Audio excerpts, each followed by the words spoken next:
방금 봉독한 성경을 다시 한번 보시겠습니다. 본문 말씀 1절에 보면 예수께서 광야로 가사, 이 본문을 읽는 우리에게 질문이 하나 떠오릅니다.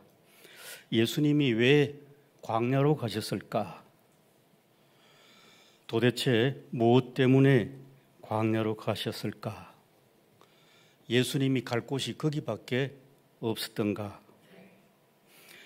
이 질문은 오늘 본문 말씀 2절을 읽으면서 더욱 정폭이 됩니다.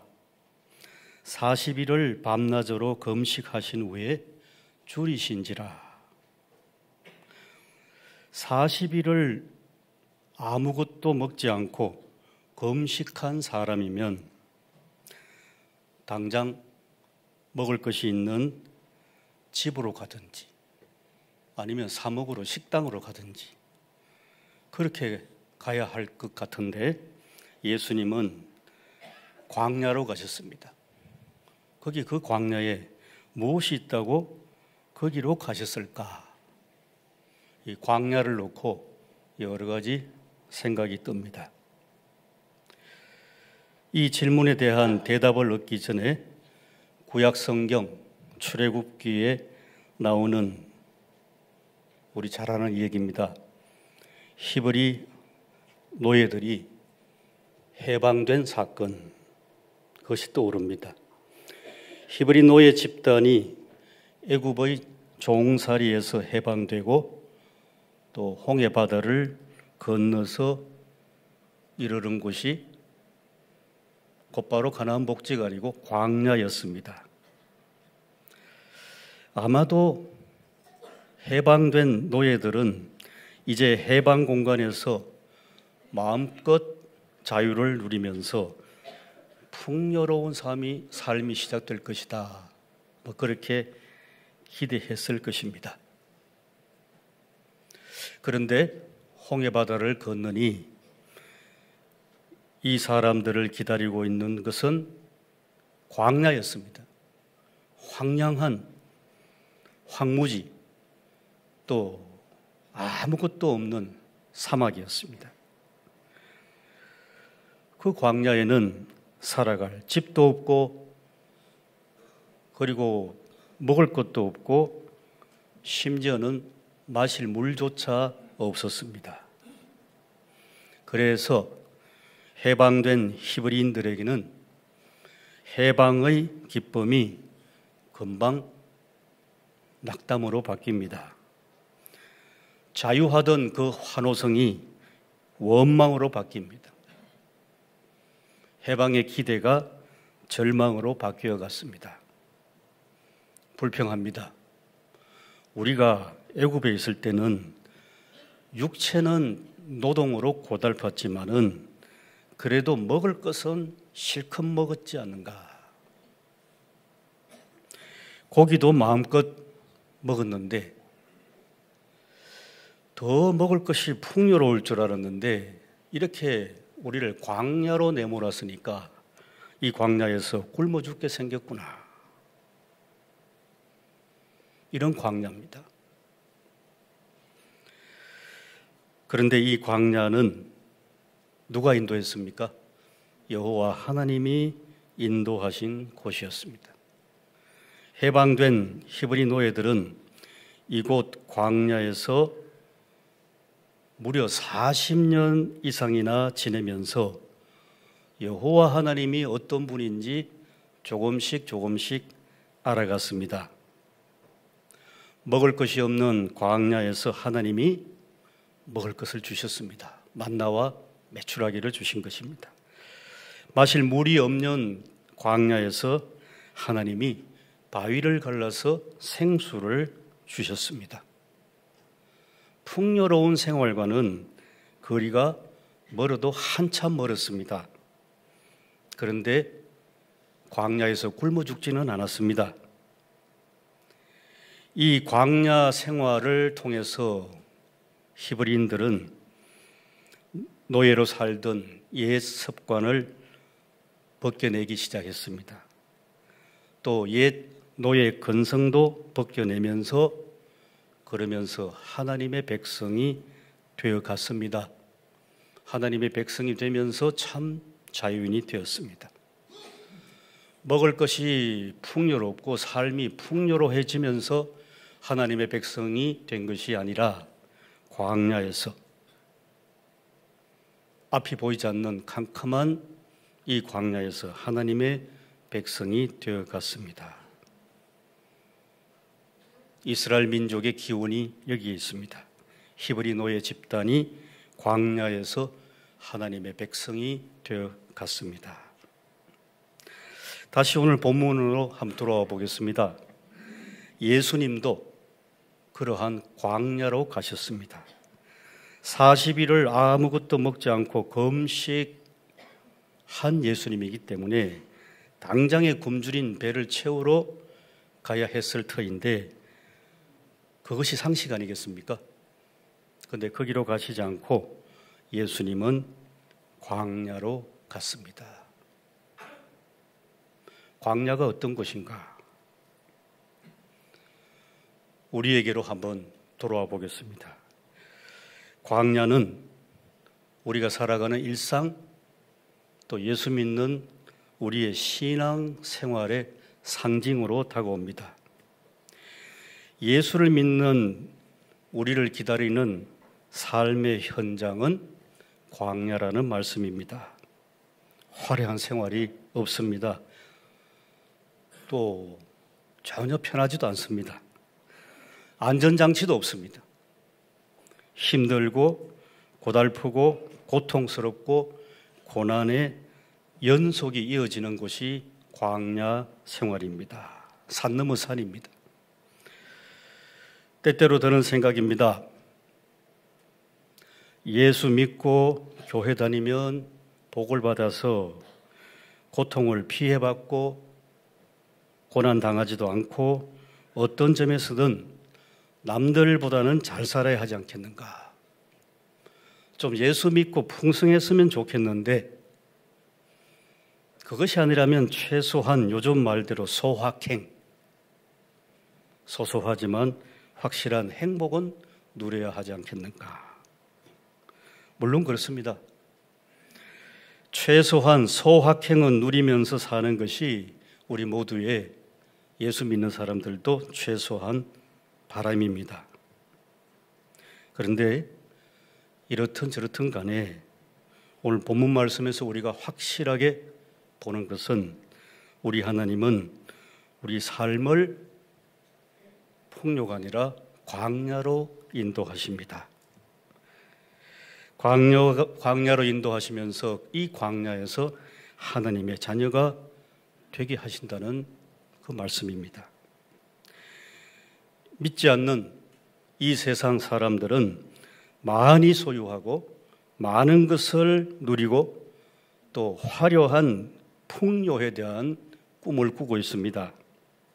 그런데 하나님은 우리를 다른 길로 인도하십니다.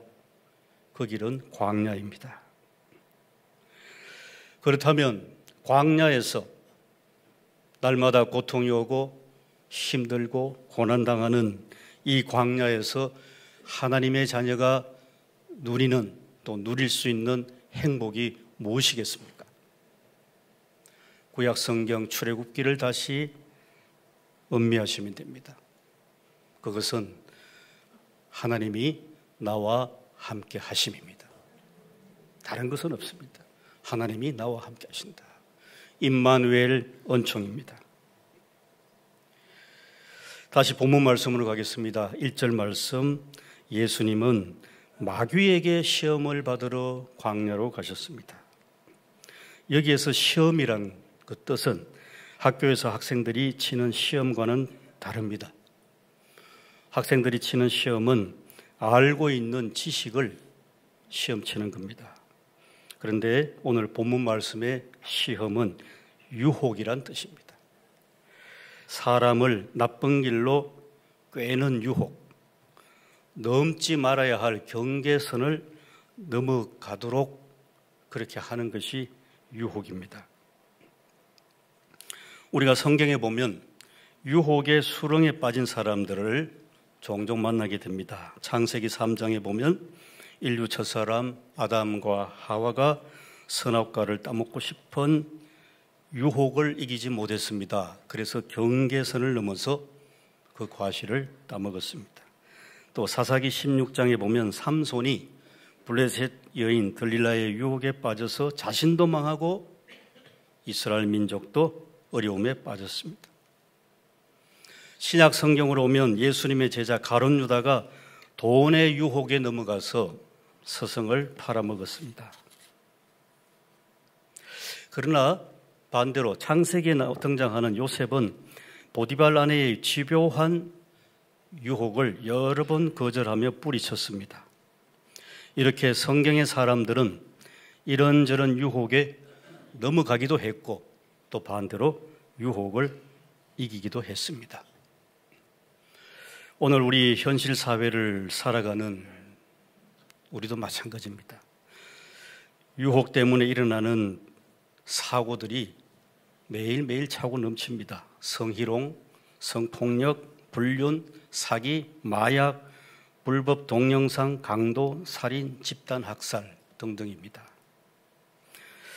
이 모든 사건에서 우리는 한번 오늘 본문 말씀을 통해서 한번 파악하고 확인합니다.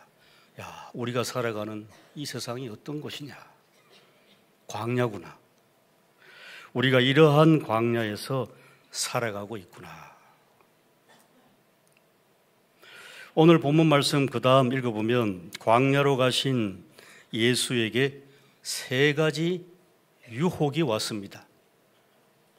첫 번째는 돌이 변하여 떡덩이가 되게 하라.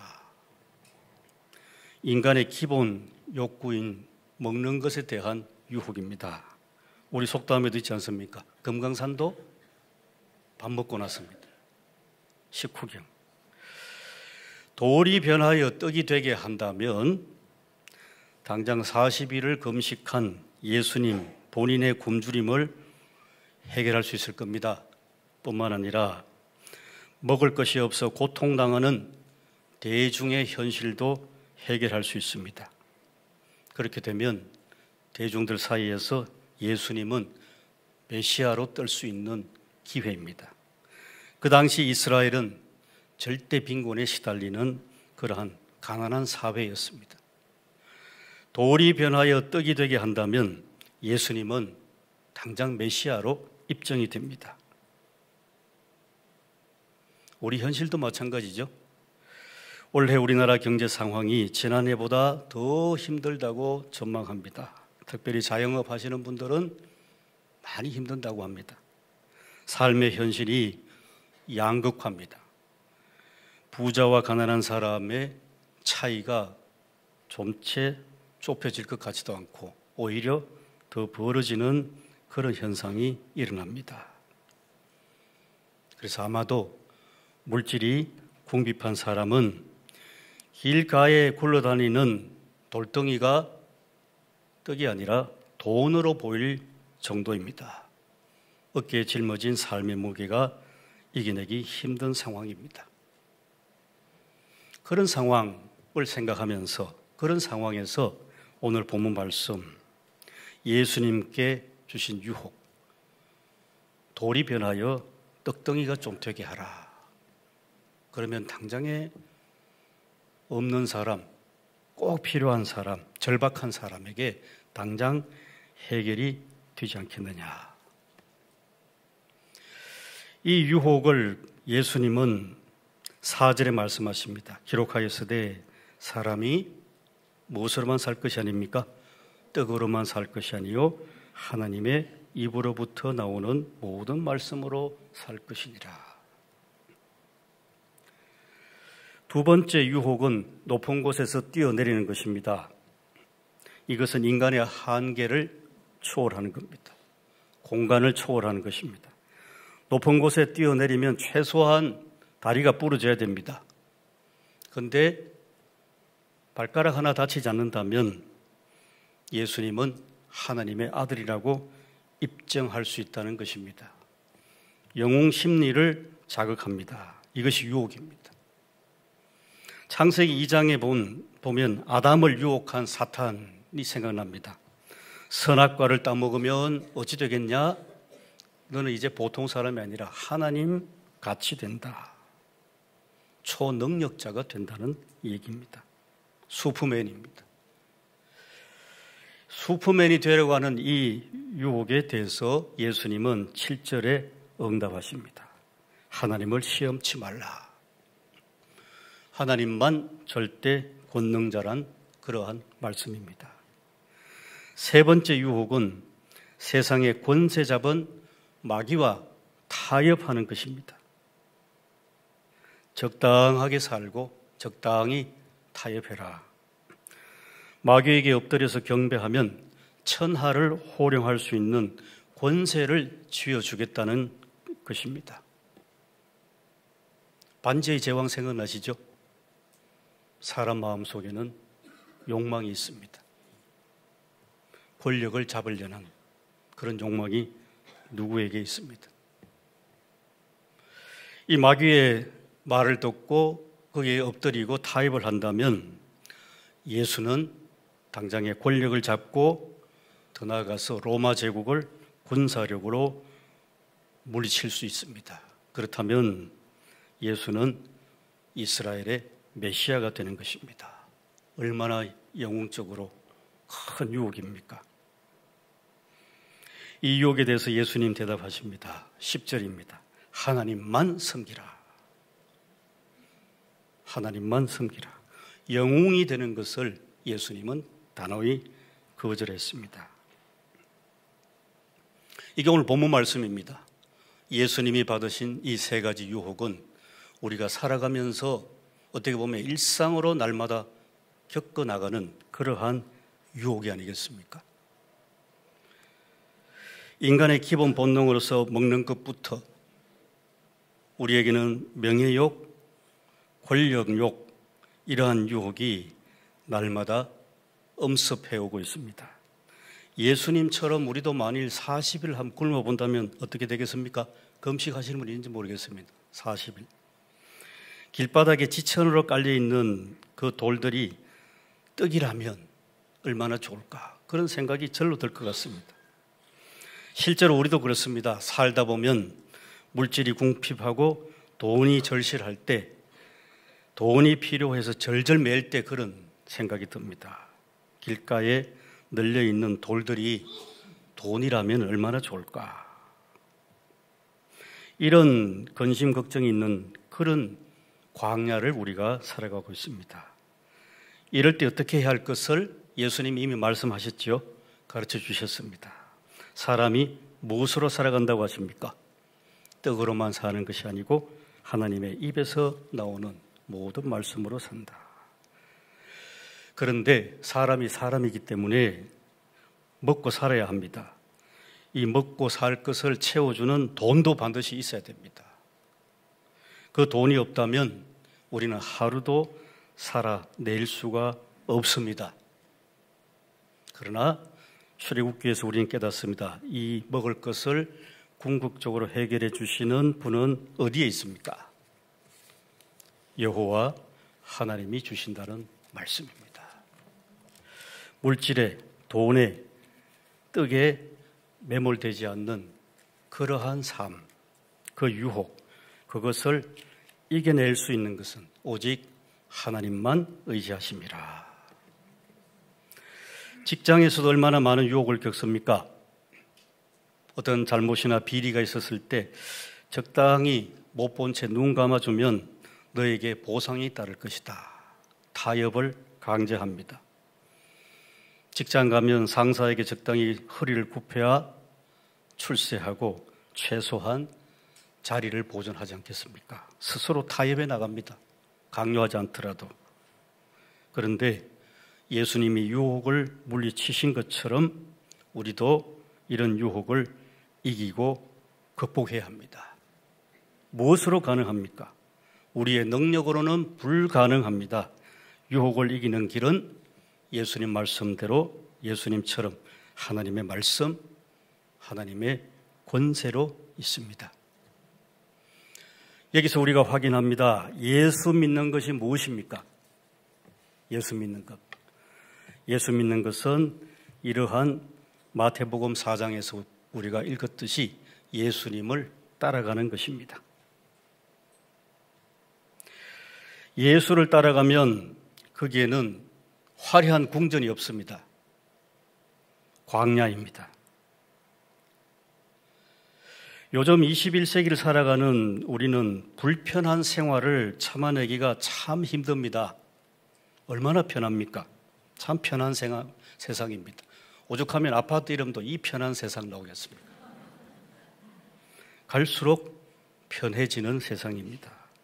예컨대 자율운행 자동차가 생산되면 복잡한 거리에서 직접 운전대를 잡지 않아도 되지 않겠습니까? 운전대를 잡을 필요가 없는 자율운행 자동차를 사면 운전수도 고용하는 셈입니다. 또 자기 차를 소유하지 않아도 언제든지 스마트폰으로 호출하면 내 집 앞에 차가 곧 대기한다고 합니다. 이렇게 편하고 또 편리한 세상에서 힘들고 고달픈 광야 생활을 이야기한다는 것은 시대착오가 아닌가, 그렇게 생각할 수 있겠죠. 그렇지만 참 편하고 편리한 세상에서도 어디에서나 광야는 있습니다.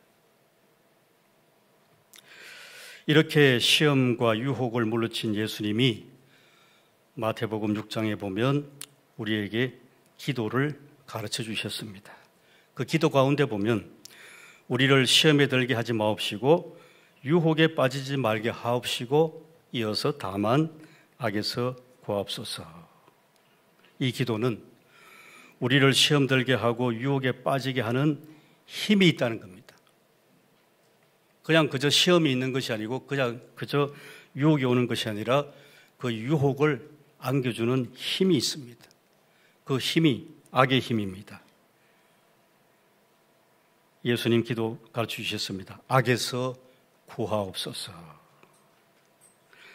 악의 구렁텅이에 빠져 있는 우리를 구해달라는 그런 뜻이 아닙니다. 우리로 하여금 악의 꼬임에 빠지지 않게 미리 방지해달라는 그 말씀입니다. 거미줄에 걸려든 날벌레가 허둥지둥 버덩버덩 살려달라는 그런 외침이 아니고 거미줄에 걸려들지 않도록 미리 좀 구해 주십시오. 성경에는 악을 두 종류로 구별합니다. 첫 번째는 사탄이나 마귀를 뜻합니다. 오늘 본문 말씀이 있습니다. 그래서 악은 유혹에 빠져들도록 끌어당기는 장본인입니다. 두 번째 악은 나쁜 생각, 나쁜 환경입니다. 질병도, 가난도, 삶의 위기도 다 악에 속합니다. 이에 따라서 주님이 가르치신 기도 다만 악에서 구하옵소서. 이것은 나쁜 생각에서 구해주시고 질병에서도 구해주시고 가난에서도 구해주시고 삶의 위기에서 건져달라고 기도하시면서 그러면서 사악한 사탄의 힘에 붙잡혀 들지 않도록 구해달라는 기도입니다. 악이 무엇입니까? 오늘 본문 말씀 또 예수님이 가르치신 기도에 보면 악이란 것은 남양 특집에 나오는 공포영화에 나오는 귀신이 아닙니다. 악은 우리가 살아가는 현실 속에서 이 세상을 지배하려 드는 악한 힘입니다. 그 악의 세력은 사람의 마음을 먼저 지배하고 마음을 지배한 악한 세력이 사람을 죄악의 구렁텅이로 빠뜨리는 그러한 악한 힘입니다. 그래서 예수님 가르치신 기도대로 악에서 구하옵소서 그렇게 기도하는 것은 우리가 날마다 광야를 살아가면서 광야의 현실에서 예민하게 반응을 하는 것입니다. 무엇이겠습니까? 깨어있는 신앙 양심, 또 깨어있는 신앙 의식, 이것이 있어야 악의 현실에 예민하게 대처할 수 있습니다. 마음의 등불을 켜야 되겠습니다. 복음의 등불입니다. 주님의 능력입니다. 우리도 그렇고 우리 주변에서 날마다 일어나는 배고픔, 폭력, 전쟁, 부조리, 부정부패, 피조물의 신음, 이런 것들이 다 악의 현실입니다. 우리는 예수님이 시험에서 이기신 것처럼 이러한 악의 현실을 운명이라 여기고 체념하고 그것을 수용하지 말고 거부해야 한다는 말씀입니다. 지금 우리가 살아가는 이 광야 사회에서는 악의 힘이 시시때때로 강한 힘으로 나타납니다. 정치 권력, 경제 권력의 힘으로 우리를 내리누르고 있습니다. 또 정반대로 어떤 때는 악의 힘이 아주 부드럽고 아주 달콤한 유혹으로 나타나기도 합니다. 대체로 문화의 옷을 입고 웃는 얼굴로 나타납니다. 특별히 방송 매체를 타고 유튜브를 타고 안방으로 흘러들어오기도 하고 컴퓨터 게임을 통해서도 우리에게 다가옵니다. 어떻습니까? 사탕이 달콤한 맛으로 우리를 유혹해서 결국은 이빨을 썩게 하듯이 문화의 옷을 입고 다가오는 악의 힘은 아주 다정스럽게 다가와서 우리로 하여금 죽음의 문화에 빠져들게 합니다. 이 죽음의 문화는 많은 경우 퇴폐적인 상업 문화로 나타납니다. 사람의 정신을 혼미하게 하고 사람의 영혼을 부패시키고 있습니다. 이렇게 대중문화 속으로 악의 힘이 지배하는 상황에서 우리 교회는 문화, 성교에 항상 깨어 있어야 할 것입니다. 하나님의 자녀들은 죽음의 문화를 생명 문화로 변화시켜야 할 것입니다. 오늘 본문 말씀이 가르쳐 주시는 핵심은 이렇습니다. 예수님은 참 하나님의 아들이시다. 사람으로 태어나신 예수, 사람으로 태어나셨기에 모든 사람이 그러했듯이 예수님도 인생에서 시험, 유혹을 받으셨습니다. 그러나 예수님은 이 세 가지 유혹을 이기셨고 그리고 하나님의 아들이심을 나타내셨습니다. 그런데 예수님은 세상의 문법이 바라고 원하는 그런 메시아의 길로 가지 않으셨습니다. 세상의 문법은 어떤 것입니까? 오늘 세 가지 유혹입니다. 적어도 인간 본성으로, 인간 본능이 먹을 수밖에 없으니까 먹을 것은 해결해야 메시아가 되지 않겠느냐. 그 다음에 인간 한계성 초월입니다. 적어도 홍길동처럼 그렇게 혜성처럼 나타나서 억울한 사람 눈물은 닦아줘야 해야 메시아가 되지 않겠냐. 그런 유혹이 세상의 문법입니다. 세 번째는 세속 권력을 잡아서 로마 제국을 이기고 이스라엘을 식민 지배로부터 해방시켜야 메시아가 되지 않겠냐. 이것들이 예수님에게는 다 유혹이 있습니다. 예수님은 그런 메시아가 아니라 십자가를 지는 메시아를 선택하셨습니다. 그런데 마지막으로 말씀드릴 것은 예수님을 따라다니던 제자들은 예수님이 세 가지 유혹을 이겨낸 사실을 아마 잘 알지 못했던 것 같습니다. 또 예수님이 어떤 길로 가시는지도 잘 이해하지 못했습니다. 그래서 마태복음 20장에 보면 제자들은 예수님이 곧 이 나라의 왕이 되리라고 기대하고 또 믿었습니다. 세속 권력을 잡아서 왕이 되는 메시아를 기대한 제자들이었습니다.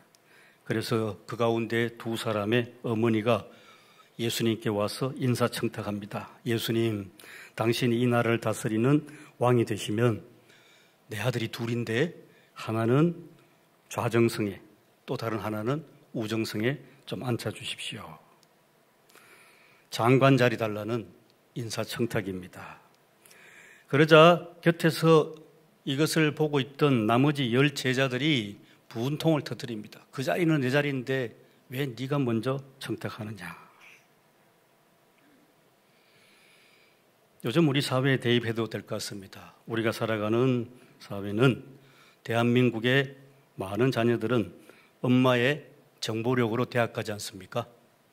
그런데 예수님의 제자들은 엄마의 치맛바람으로 장관이 되려고 했습니다.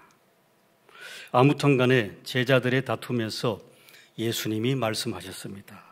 인자가 온 것은 섬김을 받으려 함이 아니라 도리어 섬기려 하고 자기 목숨을 많은 사람의 대속물로 주려 함이라.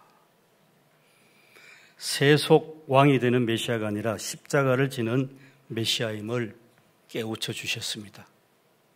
그리고 예수님은 십자가를 지셨습니다. 정리해서 말씀드립니다. 우리가 살아가는 세상은 하루하루가 살아내기 버거운 광야 생활입니다. 예수 믿는 하나님의 자녀에게 꽃길은 없습니다. 쉬운 길도 없습니다. 늘 황무지고 늘 사막이고 늘 광야 같은 이 세상을 살아가야 됩니다. 이 광야에는 또 유혹이 없는 날도 없습니다. 밥에 대한 유혹, 돈에 대한 유혹, 물질의 유혹, 명예의 유혹, 권력에 대한 유혹이 늘 우리에게 다가옵니다. 때로는 영화 속의 슈퍼맨이나 홍길동 같은 초인이 되어서 세상을 호령하고 싶은 유혹이 우리에게 스며듭니다. 때로는 이 세상을 살면서 드라마처럼 미생처럼 살지 않고 명예를 쌓고 권력을 쥐고 싶은 유혹이 우리 가슴에 파고드는 것이 사실입니다.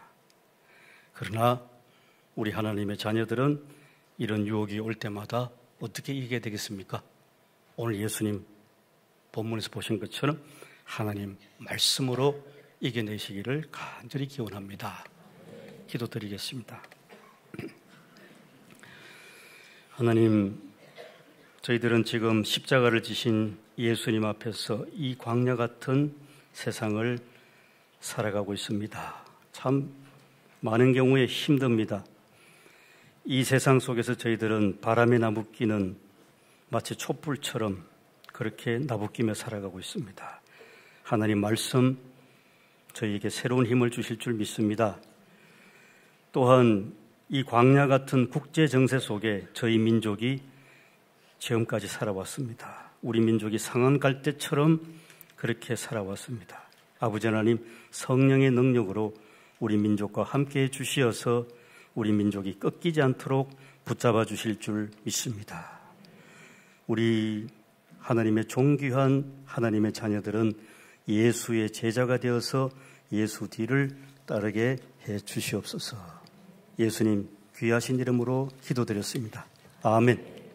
아버지 하나님, 광야 같은 이 세상에서 우리가 힘들고 고통스럽고 어렵게 살고 있는 것 주님께서 잘 아시는 줄 압니다.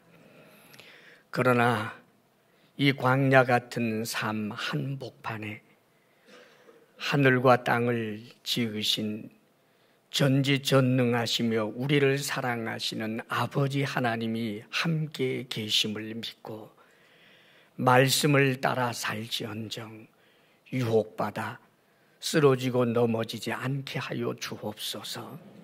아버지여, 우리 주님께서 모든 유혹을 물리치신 것처럼 우리를 또 주님 따라 유혹 물리치며 날마다 하나님을 경외하는 자로 살아가게 하옵소서. 그리하여 언젠가 주님 만나게 되는 그날 하나님을 향한 감사와 감격이 더욱더 넘치게 하여 주시옵소서.